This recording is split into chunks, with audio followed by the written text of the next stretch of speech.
Irmãos, domingo de Páscoa, e não há nada melhor do que refletirmos sobre o que é a Páscoa.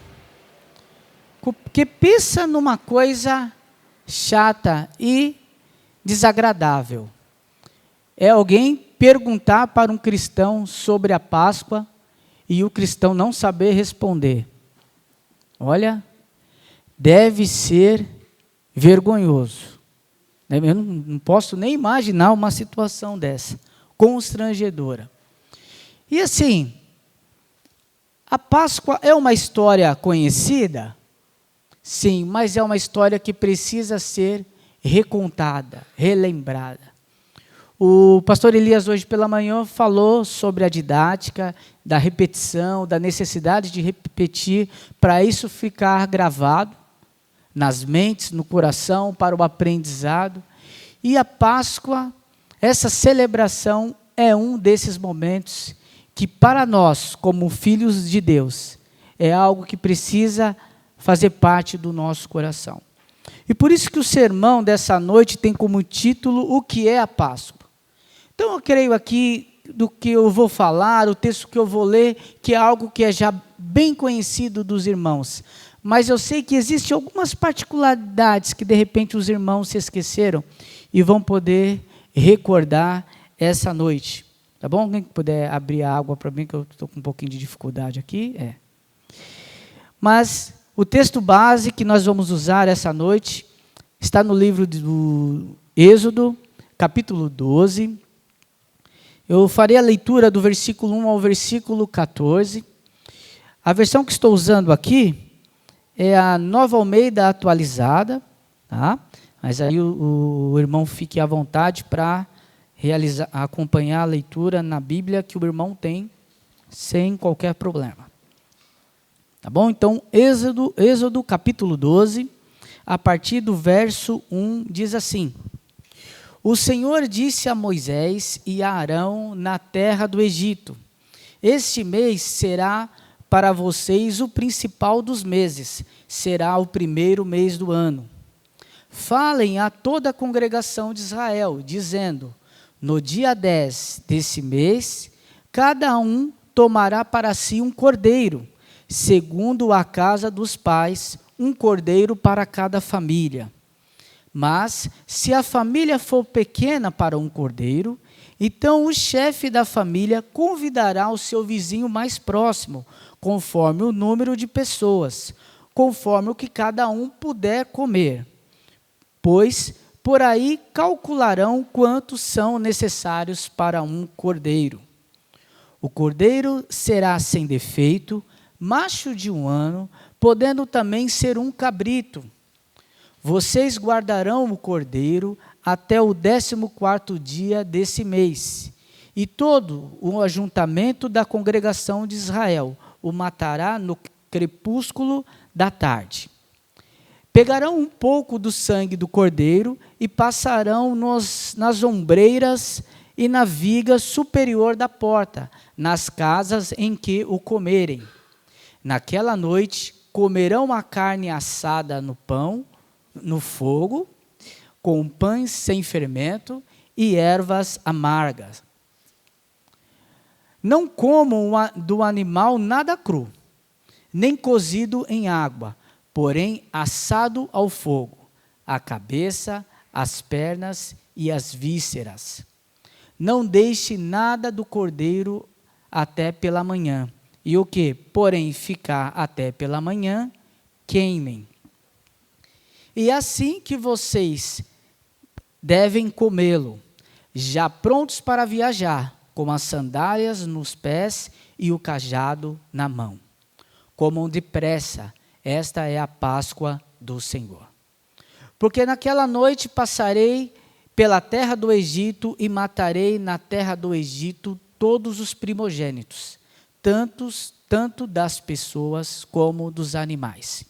E executarei juízo sobre os deuses do Egito.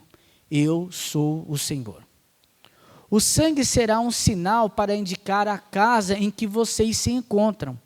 quando eu vir o sangue, passarei por vocês, e não haverá entre vocês praga destruidora quando eu ferir a terra do Egito.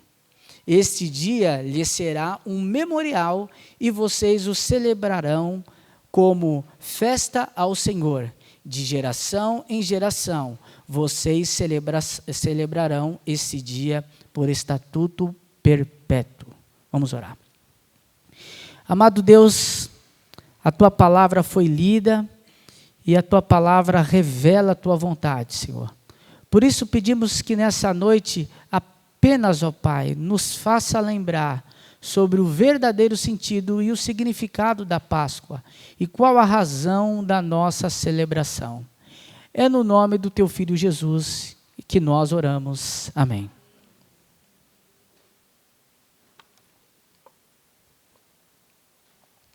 Então está aí, diante dos irmãos, o principal texto que nos explica o que é a Páscoa. Eu sei que nós temos algumas coisas na cabeça, né? O que é a Páscoa? A Páscoa do judeu, a libertação do povo judeu. Mas o que é a Páscoa também? A Páscoa é a paixão de Cristo.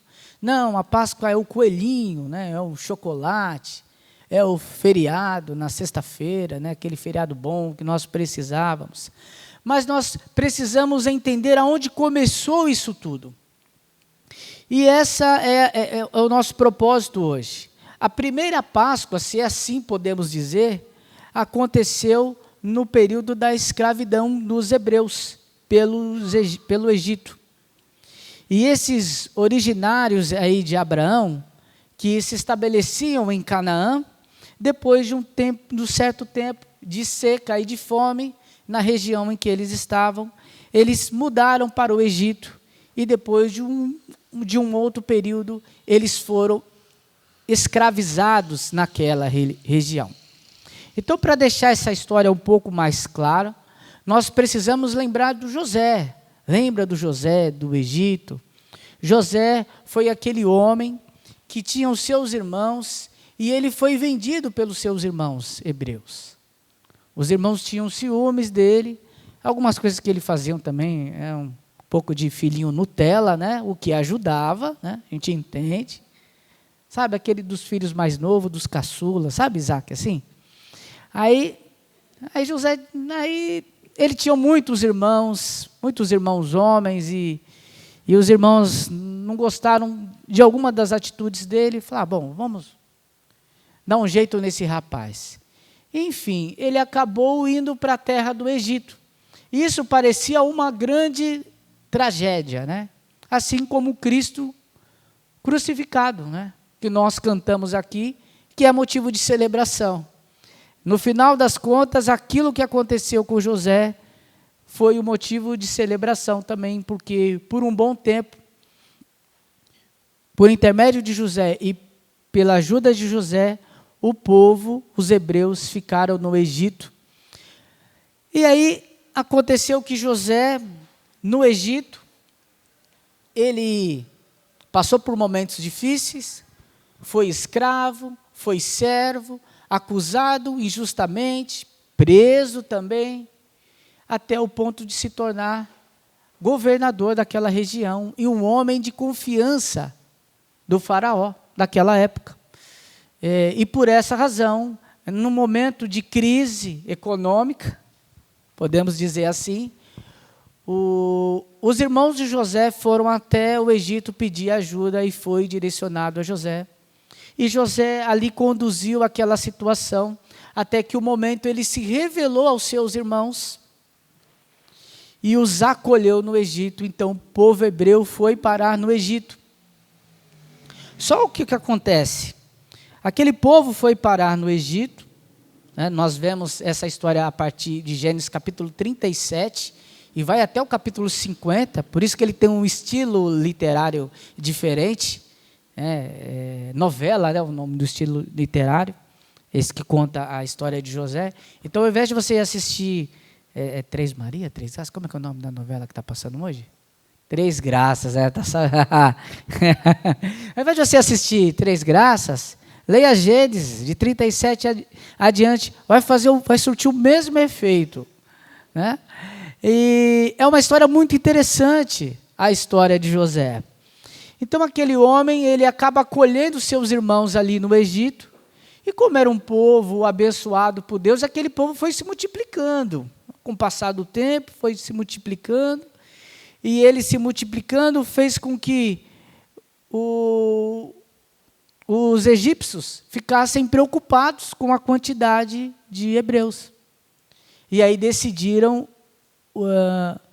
os escravizar, com medo que eles se aliassem com outros povos e que houvesse uma rebelião em que eles perdessem as suas terras para os estrangeiros. Então, eles decidiram isso. Então, o povo hebreu, o povo de Deus, era submetido a sempre trabalhos pesados e exaustivos. Ali, de fato, foi escravidão. Às vezes nós pensamos no exílio babilônico, mas não tem uma comparação, não. E nós vamos perceber com o decorrer do tempo que, de fato, o período maior de sofrimento do povo foi no Egito. Porque o que acontece? A ideia deles era fazer com que aquele povo diminuísse de tamanho. Tanto é que alguns eruditos e estudiosos contam que um certo faraó, ele decidiu por um tempo afogar todo o hebreu macho que nascesse, para que eles parassem de se reproduzir. Tamanha era o temor que eles tinham do povo. Então o povo vivia sobre uma grande opressão. E considerando esta realidade, é que nós encontramos esta orientação no texto que nós lemos, sobre o cordeiro, sobre passar o sangue, né, nos umbrais da porta, estar preparado para a sua saída daquele local. E Deus preparava aquele livramento, aquele escape para o povo de Deus. Então, quando nós pensamos em Páscoa, primeiro momento, a Páscoa judaica, de maneira resumida, é isso aí. Então, se alguém te perguntar, nós já sabemos, né? Se alguém perguntar, nós já sabemos responder sobre isso. Mas, além disso, irmãos, eu separei alguns pontos aqui importantes que nós podemos aplicar nas nossas vidas sobre esse texto e também a nossa vida cristã, além de, na sequência, também explicar o que é isso, o que esse texto tem a ver conosco hoje. Fazemos também essa conexão. Então, o primeiro ponto que eu gostaria de pensar com os irmãos é um novo começo. O povo foi escravo, ficou lá aquele tempo sofrendo, mas Deus tinha preparado para eles um novo começo. E às vezes nós aguardamos isso na nossa vida. Nós passamos por uma fase de sofrimento muito grande e aguardamos de Deus um novo, algo que vai nos livrar daquela dor e do sofrimento e nos trazer em uma outra fase da nossa vida. Porque foi isso que aconteceu com o povo hebreu. Estou falando hebreu ali porque ainda não tinha o povo de Israel, tá bom? Então é costume, mas é o mesmo pessoal, tá bom? Então, primeiro ponto, a escravidão ficou no passado. O povo foi escravo ali, e o texto que nós lemos, nós não chegamos lá, mas o versículo 40 e versículo 41, ele descreve que o povo hebreu ficou aproximadamente 430 anos no Egito. Eu sei que eles não foram escravizados por todo esse período, porque eles entraram lá de maneira brilhante, digamos assim, pelo intermédio de José, que era o governador. Mas se nós colocarmos essa realidade de talvez quase 400 anos sendo escravizados em uma terra em que o propósito do povo que estava escravizando não era simplesmente usar o seu trabalho, mas diminuir a sua população, então podemos entender que aquelas pessoas não viviam muito. Porque o sofrimento era grande, e a intenção, de fato, era que o povo fosse reduzido. Podemos dizer que eles eram, em certos momentos, tratados como animais. Esta é a realidade. É um trabalho forçado, um trabalho extremo, uma opressão, perseguição, movida por esse medo do crescimento populacional da cidade e dos estrangeiros naquele local.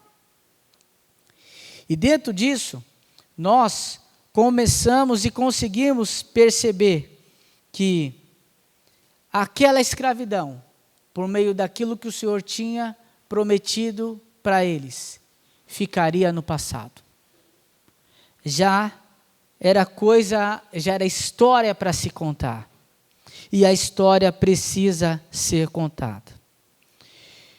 Quando nós pensamos no que aconteceu com os hebreus, e nós pensamos nesse texto que nós lemos, nós lembramos de algo muito importante.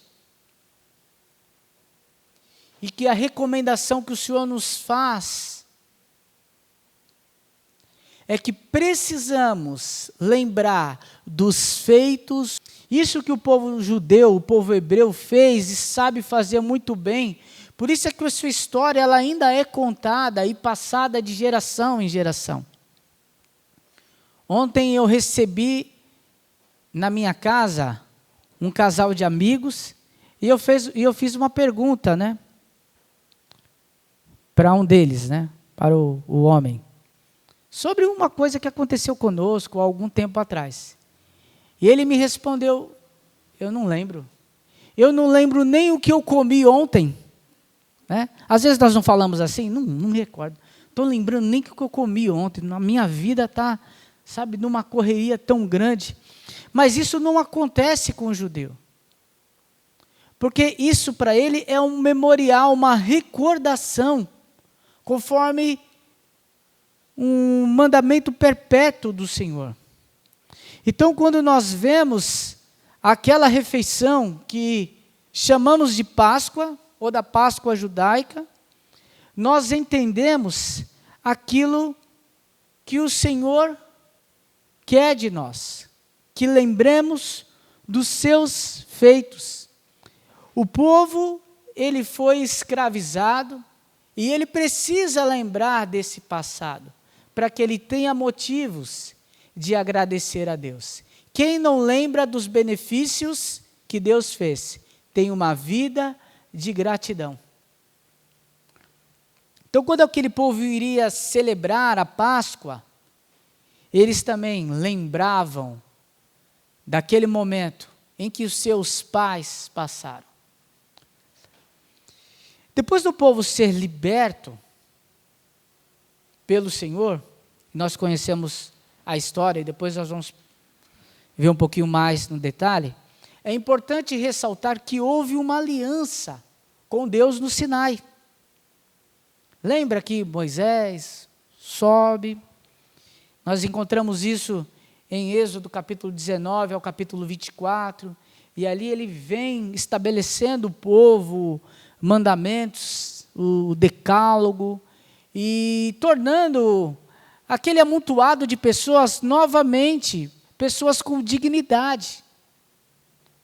Porque aquele povo, aqueles homens, aquelas mulheres, aquelas crianças, perderam totalmente a sua dignidade no decorrer desses 400 anos. Eles não sabiam mais o que era descanso, o que era viver em comunidade.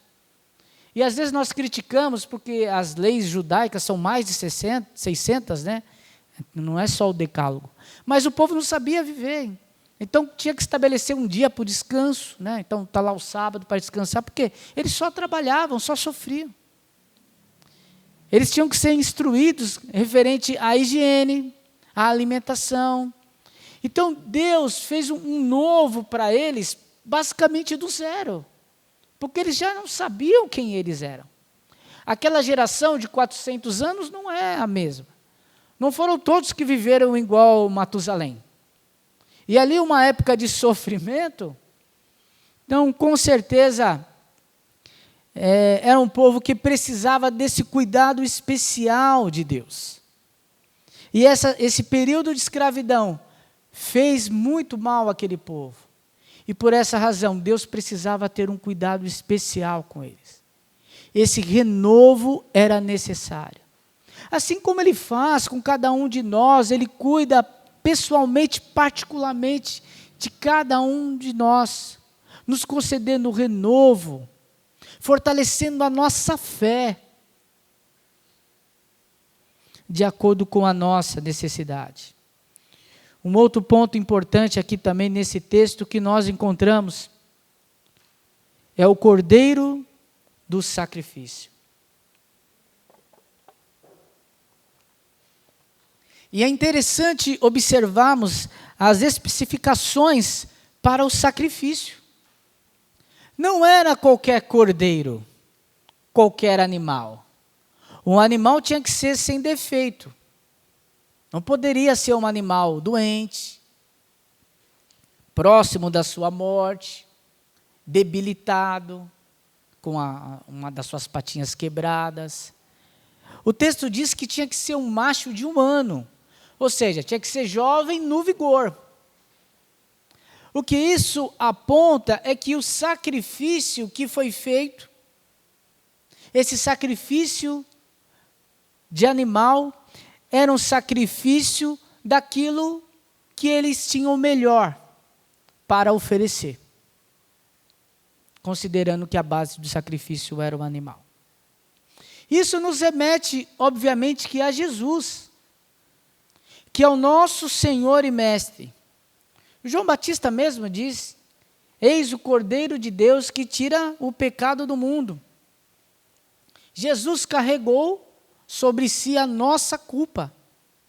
Como aquele cordeiro, o sangue daquele cordeiro também evitou que os primogênitos da casa de Israel fossem impactados com aquele juízo que Deus operou naquele momento.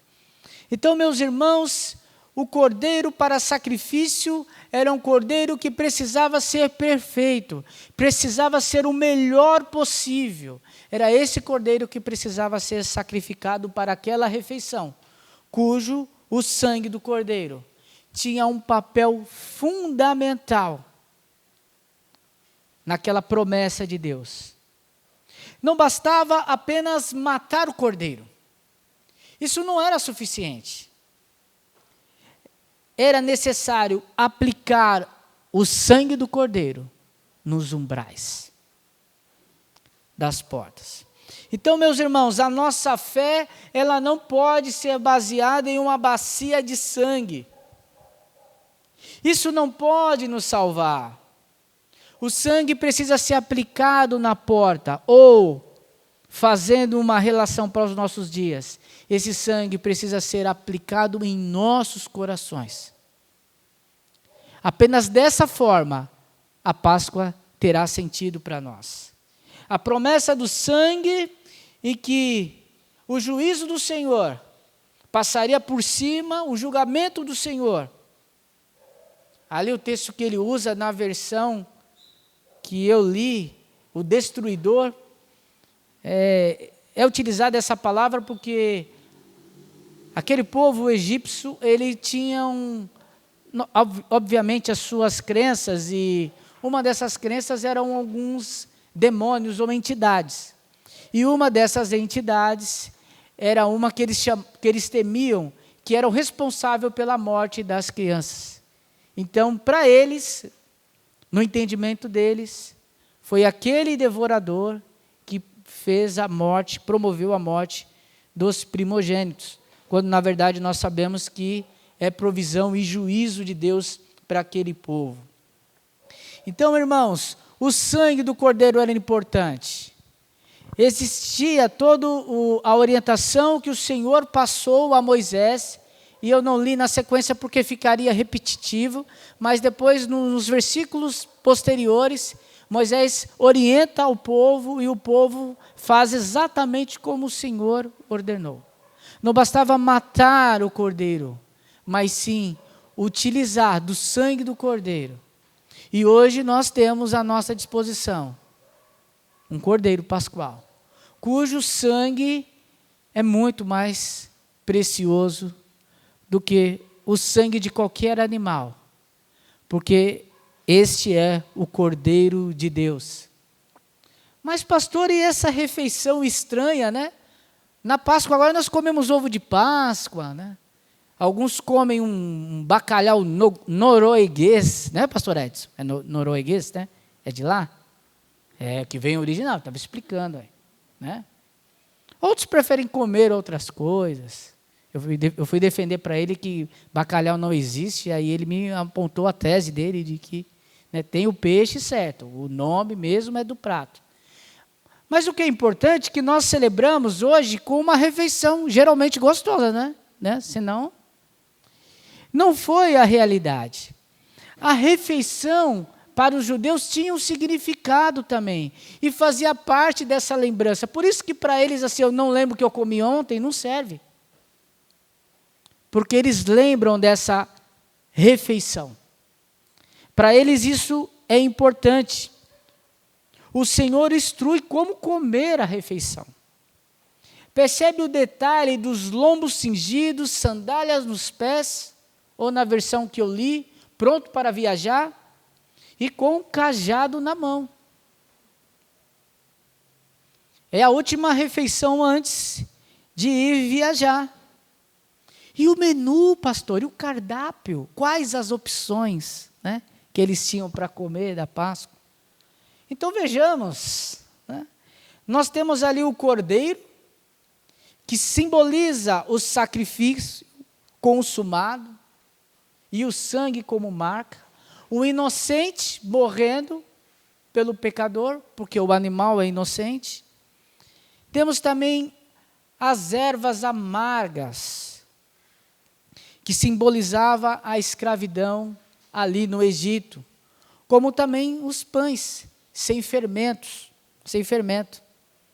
que simboliza a rapidez da saída e a aflição da escravidão no Egito. Então, de maneira resumida, toda aquela refeição, que não era o melhor, o mais saboroso que eles tinham para comer, mas no amargor daquela refeição, naquela dificuldade que eles tinham, eles se recordavam daquele momento de dificuldade que o povo passou, e celebravam a Deus pela sua liberdade. E por que saber de tudo isso, irmãos? Porque existe uma outra Páscoa, existe um outro Cordeiro, e essa outra Páscoa, esse outro Cordeiro que todos nós precisamos saber, e precisamos lembrar. O chocolate é bom, mas eu não preciso lembrar do chocolate. O feriado também é muito bom, faz parte do descanso daqueles que não estão escalados, né? Nós sabemos que não é para todos também. Mas Jesus é o nosso Cordeiro. Jesus é o nosso mestre, o nosso Cordeiro, e Ele é a nossa Páscoa.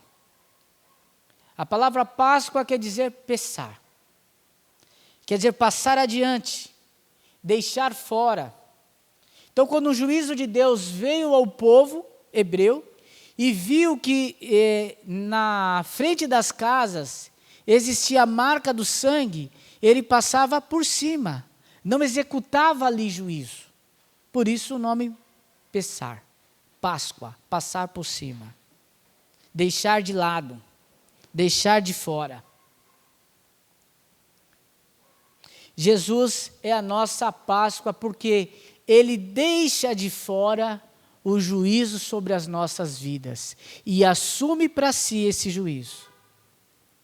Qual que é a diferença da Páscoa judaica? Na Páscoa judaica nós tínhamos um cordeiro para sacrifício e um libertador, que era Moisés.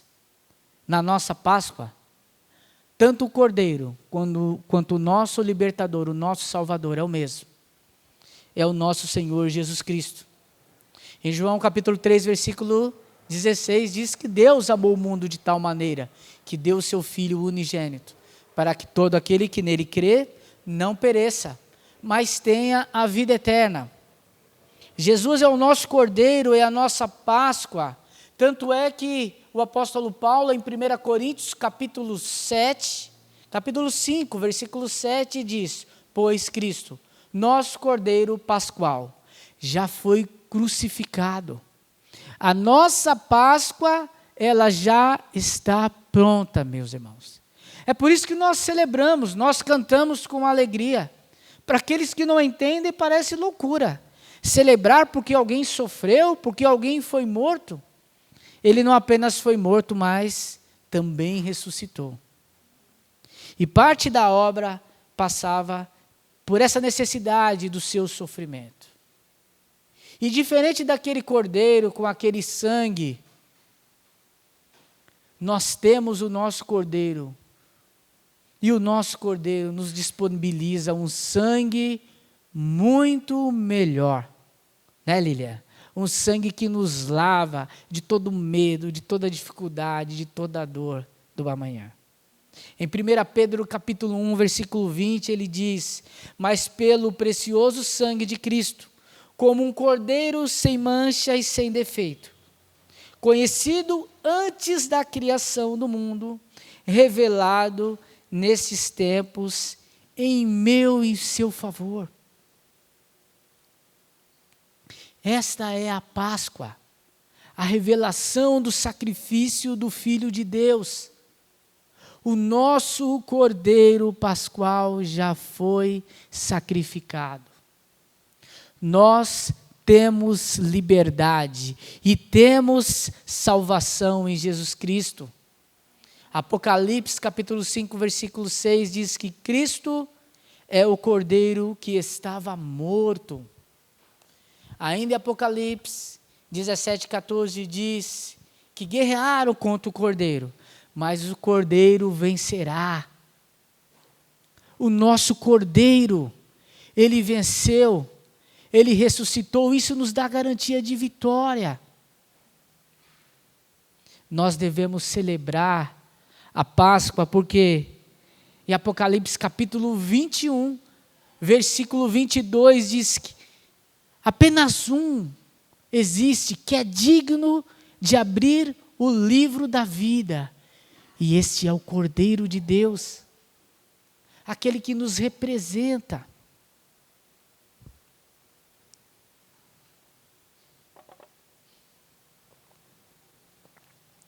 Por que devemos celebrar o que é a Páscoa para nós? Essa liberdade e essa salvação que nós recebemos em Jesus Cristo. E mais, da mesma forma que Moisés do Sinai, Jesus estabeleceu para nós também uma aliança, como povo seu. Quando ele celebra a Páscoa, ele também celebra ali a ceia do Senhor. E ele diz: esse é meu corpo, que é dado por vós. E esse cálice representa o sangue da nova aliança, do Novo Testamento. Irmãos, nós temos uma aliança com o nosso Deus, que é a sua palavra. E estamos firmes nela. E por isso nós celebramos a Deus. E para concluir, irmãos, eu quero deixar bem claro um outro detalhe e uma outra diferença da Páscoa judaica e da nossa Páscoa. Aquele sacrifício que foi feito na Páscoa judaica, ele garantiu uma liberdade temporária daquele povo. Mas que o nosso Cordeiro nos garante é uma vida eterna ao lado de Deus. Deus estabeleceu a Páscoa como um estatuto perpétuo também para nós. É por isso que eu mandei a mensagem no grupo, convidando os irmãos para que participassem dessa celebração. Porque é nosso dever participar e celebrar o sacrifício que o Senhor fez. É o que ele diz quando ele faz a celebração da ceia. Fazer isto em memória de mim. Devemos celebrar esse memorial. Devemos celebrar o sacrifício do nosso Senhor Jesus Cristo. E hoje nós não necessitamos mais sacrificar animais. pois o sacrifício de Jesus foi único e suficiente para sempre. E hoje temos a oportunidade de celebrar a sua vitória sobre a morte. Assim como o povo hebreu era escravo, nós também nascemos escravos, mas escravos do pecado. E também não tínhamos vida, porque pensávamos que tínhamos liberdade, mas nós não tínhamos liberdade. Mas Jesus, como nosso Cordeiro Pascual, Ele nos libertou. Ele tomou o nosso lugar no sacrifício, morrendo na cruz para nos salvar. E o sangue dele nos libera e nos liberta dessa condenação. Sabe o que é interessante nós observarmos e compararmos? Eu citei o texto de João 3,16, né, que Deus amou o mundo de tal maneira que deu seu Filho unigênito. E lembrando sobre o juízo de Deus para o povo hebreu, a promessa do juízo era para o primogênito. Então, quando ele executa juízo e mata o primogênito de todo da terra do Egito, ele estava matando, digamos assim, a esperança daquela família. Então, quando aquele sucessor ele morre, claro que ele poderia ter outros filhos, mas naquele sucessor estava investido a esperança daquela família.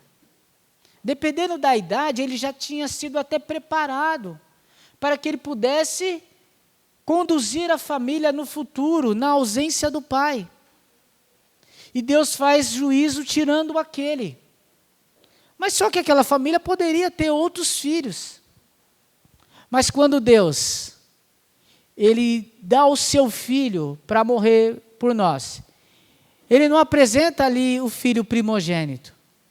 Ele apresenta o filho unigênito, o único filho, e oferece para nós como sacrifício. Alguém aqui tem filho único? Ou filha única? Você seria capaz de entregar o seu filho para morrer por alguém? O seu único filho? Você seria capaz? Será que alguém seria capaz de fazer isto? E por aqueles que não merecem, e por muitos que o vão rejeitar? Mas Deus entregou seu filho, seu único filho para nós. Isso é a nossa Páscoa. Não é a morte do primogênito, é a morte do unigênito Filho de Deus, para que pudéssemos também ser filho de Deus. Já parou para refletir se hoje na sua vida chegar o juízo de Deus, chegar o momento em que o Senhor vai te recolher? Eu quero te convidar a uma reflexão. Se isso acontecer hoje, por acaso o sangue do Cordeiro de Deus já foi aplicado em seu coração? Eu vou pedir que a igreja ore nesse momento. E eu quero fazer uma pergunta para você que entendeu essa mensagem, para você que agora entendeu o que é a Páscoa. Mas você tem dúvida se você aceitou esse sacrifício, entendeu a Páscoa e já tem o sangue do Cordeiro em seu coração. E se você não tem o sangue do Cordeiro no seu coração, te garantindo essa liberdade e essa salvação em Jesus Cristo, eu quero fazer uma oferta, mas eu quero deixar bem claro que essa oferta ela não é minha. Essa oferta não é da Igreja Batista.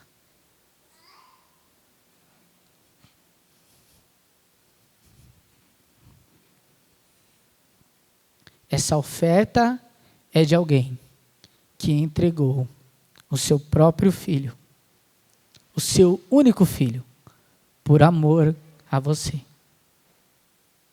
E eu vou perguntar, mas não vou ficar insistindo. Não vou ficar insistindo. Alguém aqui tem o desejo de aceitar Jesus e ter o sangue de Jesus aplicado em seu coração. Se você tem o desejo, o que você precisa é apenas manifestar a sua decisão, levantando uma das suas mãos. Eu vou apenas orar por você, não haverá nenhum tipo de constrangimento. A Páscoa é o sacrifício de Deus para te salvar. Se você deseja aceitar Jesus Cristo como o seu único e suficiente coração, ter o sangue de Jesus Cristo sobre a sua vida, levante as suas mãos que nós vamos orar por você. Não havendo, amém. Deus abençoe, meu irmão. Vamos orar. Amado Deus, que o Senhor nos abençoe, que o Senhor nos dê uma noite na tua presença.